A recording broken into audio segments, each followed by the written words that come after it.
Del Santo Evangelio según San Mateo.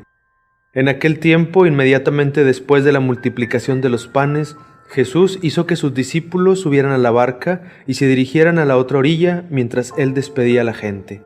Después de despedirla, subió al monte a solas para orar. Llegada la noche, estaba él solo allí. Entretanto, la barca iba ya muy lejos de la costa, y las olas la sacudían porque el viento era contrario. A la madrugada, Jesús fue hacia ellos caminando sobre el agua. Los discípulos, al verlo andar sobre el agua, se espantaron y decían: «Es un fantasma», y daban gritos de terror. Pero Jesús les dijo enseguida: «Tranquilícense y no teman, soy yo». Entonces le dijo Pedro: «Señor, si eres tú, mándame ir a ti caminando sobre el agua». Jesús le contestó: «Ven». Pedro bajó de la barca y comenzó a caminar sobre el agua hacia Jesús. Pero al sentir la fuerza del viento, le entró miedo, comenzó a hundirse y gritó: «Sálvame, Señor». Inmediatamente Jesús le tendió la mano, lo sostuvo y le dijo: «Hombre de poca fe, ¿por qué dudaste?». En cuanto subieron a la barca, el viento se calmó. Los que estaban en la barca se postraron ante Jesús diciendo: «Verdaderamente tú eres el Hijo de Dios». Palabra del Señor.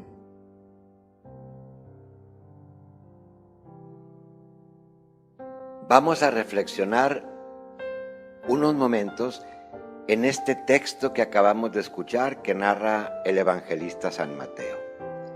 El encuentro de los discípulos con su maestro, con nuestro Señor Jesucristo. Resulta que la barca iba ya muy lejos de la costa y las olas la sacudían porque el viento era contrario. Imagínate esta situación. Ellos en aquella barquita frágil, las olas sacudiéndola por el viento contrario y claro, el temor a hundirse. Ellos están teniendo temor, aunque sean pescadores, saben también todo lo que puede hacer una tempestad.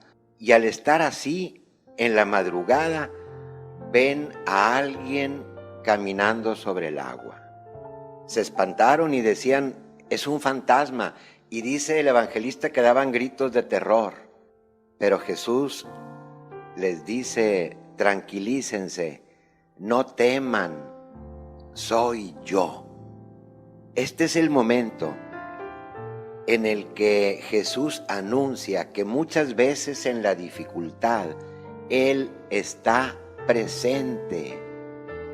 Jesús está diciendo que ahí, cuando las cosas se ponen difíciles, tenemos que descubrirlo. Y dice: «Tranquilo, tranquilícense, aquí estoy yo para ayudarles. No están solos en la dificultad o en la adversidad. Yo dije: estaré con ustedes todos los días hasta el fin del mundo».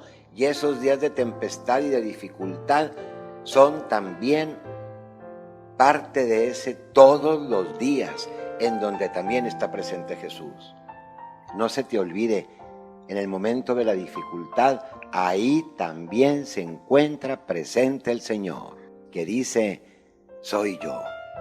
Vemos después al apóstol Pedro. Él es el aventado, el que se lanza y le dice: «Señor, si eres tú, mándame ir a ti caminando sobre el agua». También tú y yo tenemos que decirle al Señor, principalmente en esos momentos de dificultad: «Si eres tú, mándame ir a ti». Es decir, si estas dificultades o angustias tú las permites, Señor, ayúdame a sobreponerme a ellas y a caminar por encima de todas las adversidades. Nos damos cuenta que la fuerza de Cristo es mucho, pero mucho mayor, infinitamente mayor que la fuerza de las dificultades.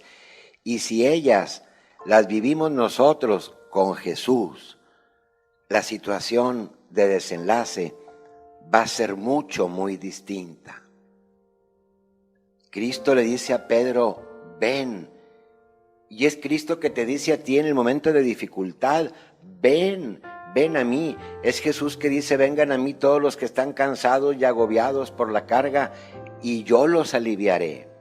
Lo que sucede después con Pedro, sucede también muchas veces contigo y conmigo. Pedro bajó de la barca y comenzó a caminar sobre el agua. Es cuando nosotros también nos lanzamos hacia Jesús y nos sentimos seguros, porque sabemos que Él nos llama a ir a Él. Pero de repente entra el miedo. Dice el Evangelio que Pedro, al sentir la fuerza del viento, tuvo miedo y comenzó a hundirse. También nosotros a veces en esos momentos de dificultad, cuando decimos me voy a lanzar al Señor, voy a acudir a Él, quiero abrazarme a Él, quiero refugiarme en Él, quiero experimentar su fuerza, también sentimos miedo, porque nuestra fe no es total. Y Pedro le dice, sálvame, Señor. Y así con esa misma confianza le tenemos que decir también tú y yo, sálvame, Señor. Y lo que hizo nuestro Señor con Pedro, también lo hará con nosotros. Jesús le tendió la mano y lo sostuvo. Es Cristo también que nos tiende la mano en esos momentos difíciles, cualquiera que estos momentos sean. Pero también Jesús dice, hombre de poca fe, ¿por qué dudaste? Si nosotros nos mantenemos firmes en la fe, dichosos de nosotros, y agradecerle mucho al Señor que nos concedió esa fortaleza. Pero si acaso nosotros dudamos, tenemos que tener también muy en cuenta que ahí dentro de esa misma duda tenemos que gritarle al Señor, sálvame, yo quiero, Señor, librar esto. Y siempre tenemos que ver esa mano que el Señor nos tiende para tomarnos de ella. Y estas dificultades que nosotros pasamos, esas situaciones difíciles que de alguna forma el Señor permite y ahí nos manifiesta su presencia, además de que sirven para fortalecer nuestra fe o para que nos demos cuenta de cómo está nuestra fe, también tienen que servirnos para afirmar que Él es el Señor. Así como los que estaban en la barca se postraron ante Jesús y le dijeron, verdaderamente tú eres el Hijo de Dios. Así también tú y yo, cuando tengamos estas experiencias difíciles y descubramos al Señor presente en ellas, tenemos que hacer que esto refuerce nuestra fe en Él. En Él que ha dicho, me ha sido dado todo poder en el cielo y en la tierra. Confiar en ese poder del Señor en cualquier situación, saber que el amor que nos tiene junto con la omnipotencia, el amor que nos tiene, nos va a hacer salir de aquella situación y aprovechar cualquier circunstancia que vivamos para estar siempre cerca de Él, conscientes de esa gran afirmación que nos da el apóstol San Pablo. Todas las cosas son para el bien de los que aman a Dios.